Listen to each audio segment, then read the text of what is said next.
Hello, everyone. Thank you so much for checking out this video here on Show Style and Spirit. I am Ebony, of course, and I want to talk about the newest film starring Denzel Washington, directed by none other than Spike Lee. They've collaborated several times in the past.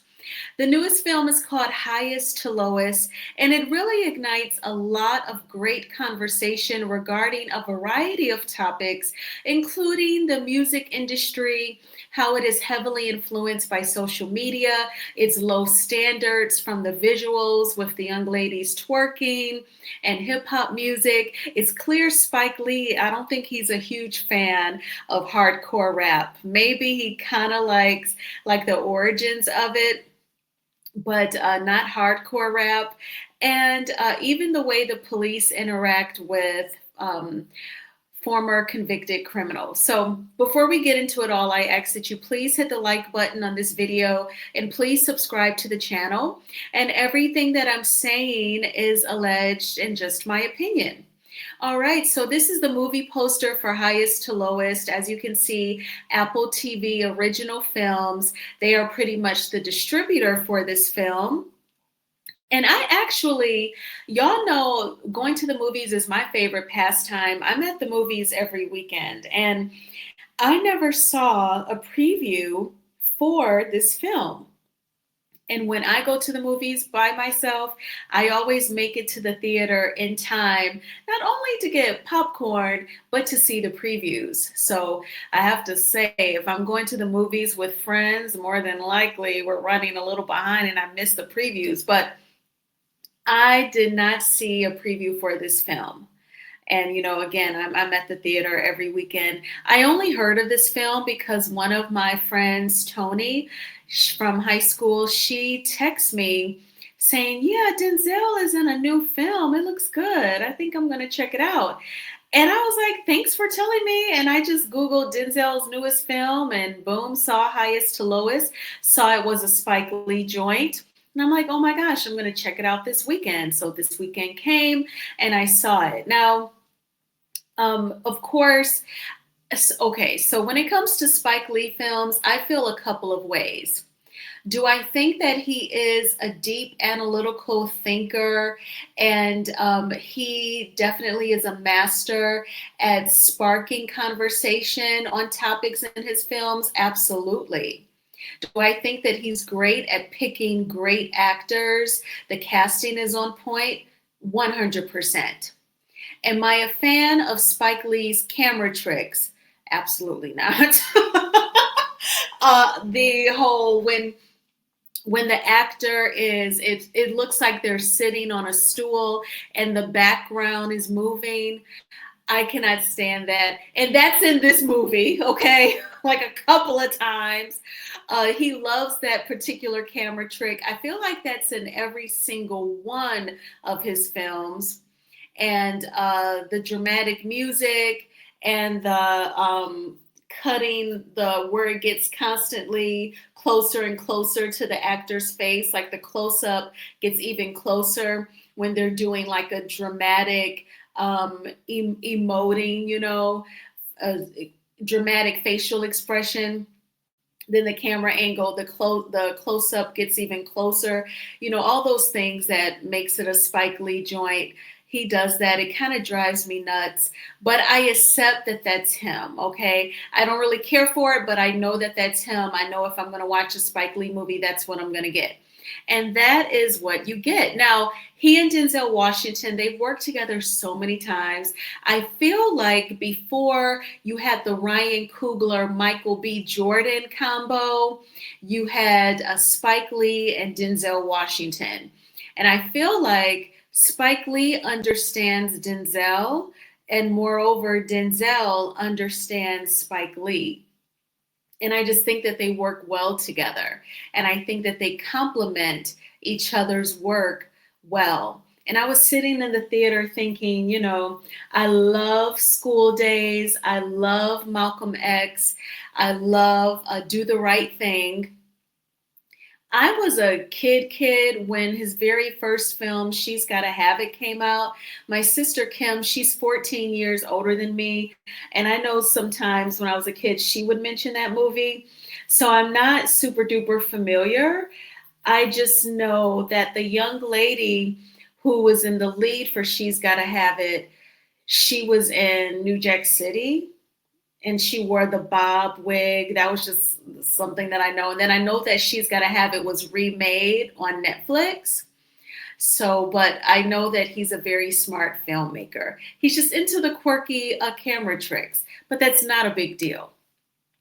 And this movie was totally casted in an amazing way. I love Jeffrey Wright.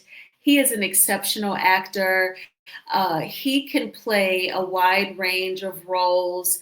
He's played an Afro Latino gang member. He has played, you know, an author who grew up in an affluent Black family in American fiction. And I just love his acting. I think he's very special, and he is in this film playing a ex-con. And I don't want to give all of the details away so that you can enjoy the movie. Definitely go check it out. But his performance is great. And then ASAP Rocky is in the film. He plays an aspiring rapper. He raps hardcore rap music, and he uses social media to, in my opinion, stalk Denzel's character. Denzel Washington is playing a music mogul. It sounds like he's like on the Clive Davis level. So I wouldn't say he's like Diddy. I would say his character was more like Clive Davis, where like at one point he would have been the distributor for the smaller label, which would have been Bad Boy, like how Arista Records distributed Bad Boy. Denzel was like the Clive Davis. And social media played a huge role. Social media was a tool for ASAP Rocky's character to do the things that he did. And social media, you could tell, like with the younger characters, the teenagers, they were always talking about, well, to Denzel Washington's character, this is what the people are saying about you on social media. And, it was all about how people perceive you online and whether or not you're going to give into those social media pressures to say certain things, do certain things, wear certain things to please people. Social media does have this undertone of people pleasing because of those who are on social media and all of the comments that they make. So you would have to like just say you're going to post what you want to post and not look at the comments, because people almost expect you to like do what they want you to do. Like they're running your life via social media. So people violate boundaries online for sure, because they're not in your face. They're not directly experiencing your energy. Whatever energy you give to them individually, it's typed out. It's not anything that they're going to experience face to face. So people get very ballsy on social media. And that is something that is explored in the movie. And with Jeffrey Wright's character being a former ex-con, you get the conversation topic of how ex-cons are viewed, how people approach them, and how it's kind of like something that they can never escape simply because they've been imprisoned, they've committed crimes. I remember the Keisha Cole reality TV show, and I remember her mom, Frankie, rest in peace to her. In an episode, she said in one of her confessionals, when you were a crackhead, you'll always be considered a crackhead. People don't let that go about you. And so I kind of thought of that in thinking about Jeffrey Wright's scenes. And even like with what happens in the movie, you kind of wonder if he was involved, and then the movie proves, the truth. But I kind of had to self-review and pose a question to myself. Did I suspect his character of being involved because he was a former, he was an ex-con? And so I felt like the movie did a great job at exploring that. And I have these pictures of these record labels because I did just Google music record labels. And Google's AI says that the major music record companies that dominate the industry include Universal Music Group. You all know that's also known as UMG, Sony Music Entertainment, and Warner Music Group. These companies control a large portion of the global music market through their own subsidiaries and various artist signings. And what I thought was interesting about that, with UMG, Universal Music Group, you remember in late December, the late R&B singer Angie Stone, she went live on her Instagram saying that someone has been stealing her publishing. She said, and I'm going to expose them. And she said, I know exactly who's been doing it, and I'm calling out Universal Music Group. And then we know that by March 1st, she was gone. She had passed away just a little over 2 months after making that Instagram live. So I said, oh my gosh, UMG is one of the largest music industries in the world, and then of course we've heard of Def Jam Records. When I think of Def Jam Records, of course I think of Russell Simmons and Leor Cohen. And Columbia Records, I believe they're distributed by Sony. When I think of Columbia Records, I think of Destiny's Child and Epic Records and Atlantic. Those are record labels that have been around a very long time. And so they have produced some enormously talented artists. And I think when you're dealing with that amount of money and that amount of influence and power, there's going to be pressure that comes along with that. Pressure to find the next big act. And then I believe to the individual record label, the record producers and the songwriters, it's a matter of what's important to you. Is it just the money? Or is it also the music? Is it the artistry? I remember Candy from the R&B group Escape. I remember watching one of her videos on her YouTube channel where she talked about, back in the day, an artist was developed. Like they had regular dance lessons with choreographers, they had regular lessons with vocal coaches, and they had to perform at various places, learn how to perform in front of a live crowd, and then record music. If you watched the Temptations film, then you know that Berry Gordy ran Motown Records like a Ford motor plant, which is where he used to work, like my dad. And he had a group of people sit in chairs and they would listen to a record and they would vote on whether or not they felt like it was a potential hit that he could spend money on distributing the record to radio stations all over the country. So that level of influence and power, I think it could open the door for a lot of shadiness, or, people just kind of do whatever is going to get them paid. And the movie explored that. And it showed like a potential music video, and the girls are twerking, they're wearing like very, very revealing clothing behind ASAP Rocky, and he's rapping and they're twerking. And it's, you have to see whether or not Denzel is down with that, his character. So I feel like that is something that we're going to always see. I remember watching on Unsung, they did the Phyllis Hyman Unsung. And Phyllis Hyman was on Arista Records with Clive Davis. And I feel like Clive Davis does recognize a very good vocal. So he knew Phyllis Hyman could sing. But reportedly, allegedly, she was ignored once he met a teenager by the name of Whitney Elizabeth Houston. And once he met her, whom he coined the voice, it was kind of a wrap for Phyllis Hyman. I remember when she died, I was in high school when Phyllis Hyman died, and rest in peace to her. And my mom used to subscribe to Jet magazine.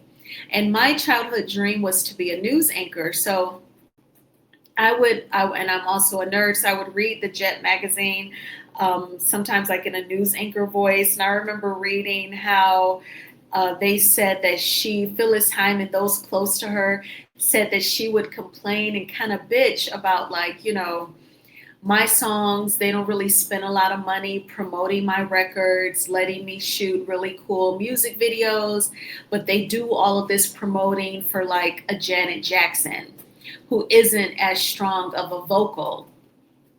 And I know that that had to suck. And I feel really bad that Phyllis Hyman felt that frustration.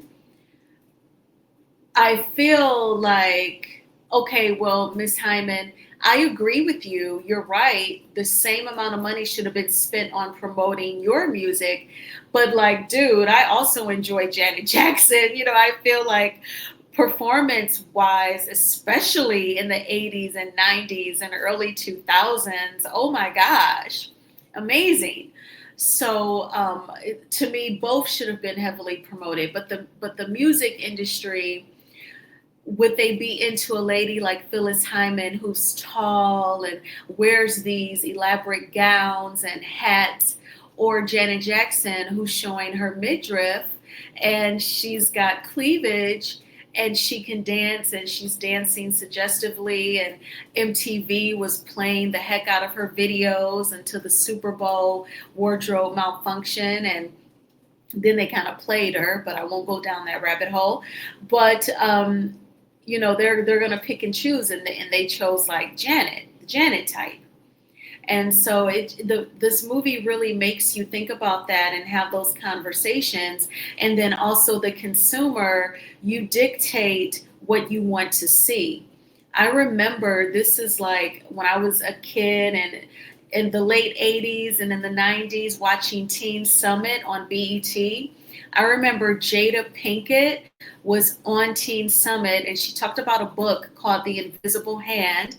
And she said that as a consumer, we dictate what we want to see. So she was basically saying, people are full of shit when they say that they basically just want to see Black excellence, and they just want to see Blacks in a professional way, and they want to see the Black family, the married couple, and then the kids come like a Black nuclear family. She said, y'all don't go see that though. Y'all go see Boys in the Hood, Menace to Society, the Players Club. She said, you all dictate what you want to see. And that's what Hollywood is going to back financially. And so, I don't want to say that, you should feel guilty about liking those films, because I like them too. The Players Club is back on Tubi, and I know a lot of the lines from the Players Club, and I don't feel two ways about it. I work hard. I'm a college educated Black woman, the whole spiel. I'm a homeowner. I don't have no kids. I don't bother nobody. But I'm gonna watch what the fuck I want to watch, okay? And I feel like those aren't always the best images of our community? Sure. But in real life, even on social media, the news reports, if y'all follow me on Instagram, you know what it is. Every day, folks ain't making the race look great either. And art imitates life. That's where it comes from. So I can't worry about all that. I can't, if nobody else in the race, if other people in the race don't care about the presentation, okay, and the representation of our people, I can't worry about it 100% of the time either. So there's that. But I get in my bag where I want to have intellectual conversation about various topics? Yes, I do. And that's when I enjoy making videos such as this, because highest to lowest, it has brought that out of me. And I love it. I think that it's a great film about the music industry and what they're into. I remember years ago, Diddy, he was being interviewed and he was asked about the R&B group Total. You all know that includes Pam, Kima, and Kim, who's married to the actor Omar Epps. And Diddy said, they can't really sing. I know they're not the strongest vocalists, but when I saw them, did I think that they were the type that could sell some records? Yeah, I did. He said, to me, Total looked famous. They looked like a girl group. And I guess at the end of the day, that is all it takes, huh? Um, I mean, Sexy Red, she's a rapper. She ain't my cup of tea. Like she's on Justin Bieber's newest album, Swag, which I enjoy. The record that she's on, he didn't even need to put her on there. It doesn't even match. And his Swag album, you can listen to the tracks here on YouTube. It's giving like Michael Jackson, one song straight up reminds me of like Michael Jackson, Human Nature. You could listen to it while you're out on a walk or working out, while you're cleaning your house, very chill. And the one record with Sexy Red, I just felt like it was unnecessary. And, I don't even get the point at all. But this movie explores like a character like a Sexy Red versus like a Lauryn Hill or Corinne Bailey Ray or an India Irie. So artists like India Irie, it was people who straight up enjoyed the neo soul sound. India Irie, when Alicia Keys first came out, Alicia Keys ended up turning kind of pop, but her music was still soulful, no doubt. Her vocals top tier, but she just ended up like going kind of mainstream. And then she got married and had kids. But neo soul was also Jill Scott, Music Soul Child. And then I would say, like an Anthony Hamilton, super soulful. If you liked all of that, you supported those artists, but were they like super duper promoted, like a Janet Jackson, a Mariah Carey? No, no. And then you have the Grammys conversation on how they snub people.